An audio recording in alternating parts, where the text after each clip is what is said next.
श्री शिवाय नमस्तुभ्यम।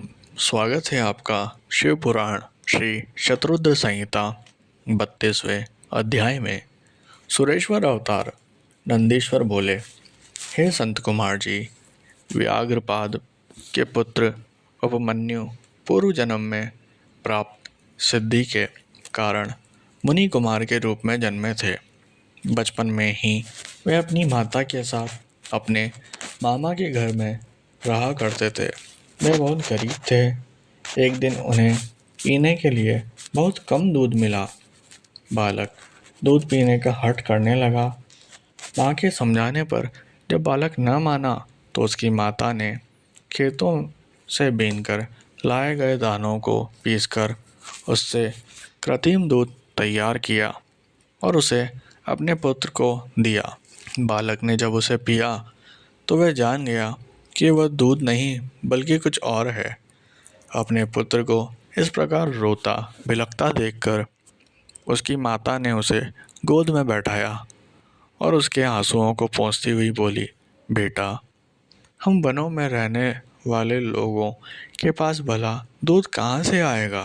भगवान शिव की कृपा से ही तुम्हें दूध मिल सकता है। अपनी माता के ऐसे वचन सुनकर शोकाकुल व्याघ्रपाद का पुत्र बोला, माँ, यदि सब कुछ प्रदान करने वाले भगवान शिव ही हैं तो मैं निश्चय ही अपनी भक्ति से उन्हें प्रसन्न करूँगा।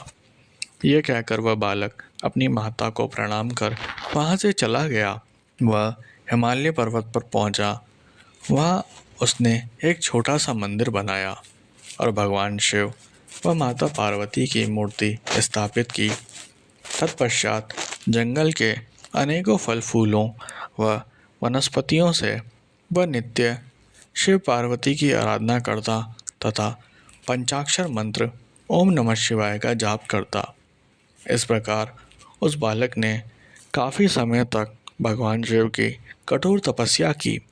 उपमन्यु की घोर तपस्या के प्रभाव से तीनों लोग प्रदीप्त हो उठे।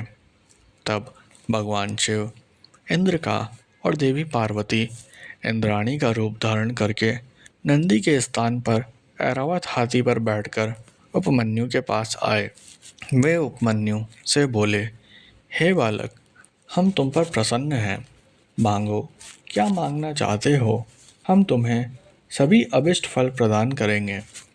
उसके वचन सुनकर उपमन्यु बोले कि यदि आप मुझ पर प्रसन्न होकर कुछ देना ही चाहते हैं तो मुझे भगवान शिव की भक्ति प्रदान कीजिए। तब देवराज इंद्र ने उपमन्यु से कहा कि उपमन्यु, मैं देवताओं का स्वामी इंद्र हूँ। तुम मेरी आराधना करो, मैं तुम्हें सारी अभिष्ट वस्तुएं प्रदान करूँगा। भगवान शिव तो मेरे समक्ष कुछ भी नहीं है, तुम उनको भूल जाओ। इस प्रकार इंद्र ने भगवान शिव की बहुत निंदा की। अपने आराध्य भगवान शिव की निंदा सुनकर उपमन्यु को क्रोध आ गया। उसने भगवान शिव का स्मरण करते हुए अपने हाथ में भस्म उठा ली और उसे अघोर मंत्र से अभिमंत्रित करके उसमें अग्नि प्रवाहित कर उस देवराज इंद्र पर चला दिया। लेकिन वहाँ तो सारा दृश्य ही बदल गया। तब इंद्र रूप धारण किए भगवान शिव ने उपमन्यु को अपने परमेश्वर स्वरूप में साक्षात दर्शन कराए। शिव में ही समस्त सृष्टि समाई हुई है, ऐसा उपमन्यु ने देखा। भगवान शिव बोले, हे उपमन्यु, मैं तुम्हारा पिता और देवी पार्वती तुम्हारी माता है। हम तुम्हारी आराधना से बहुत प्रसन्न हैं। मैं तुम्हें सनातन कुमारत्व प्रदान करता हूँ। मैं दूध, दही और शहद व अन्य भोज्य पदार्थों का खजाना तुम्हें देता हूँ।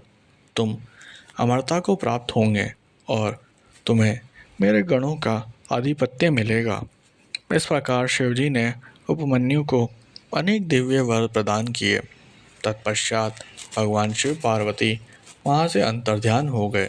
फिर उपमन्यु ने घर आकर अपनी माता को सारी बातें बताई, जिसे सुनकर उसकी माता बहुत प्रसन्न हुई। जैसे भगवान शिव के दर्शन हो गए हों, उसे और क्या चाहिए। तात, इस प्रकार भगवान शिव के सुरेश्वर अवतार की उत्तम कथा मैंने तुम्हें सुनाई।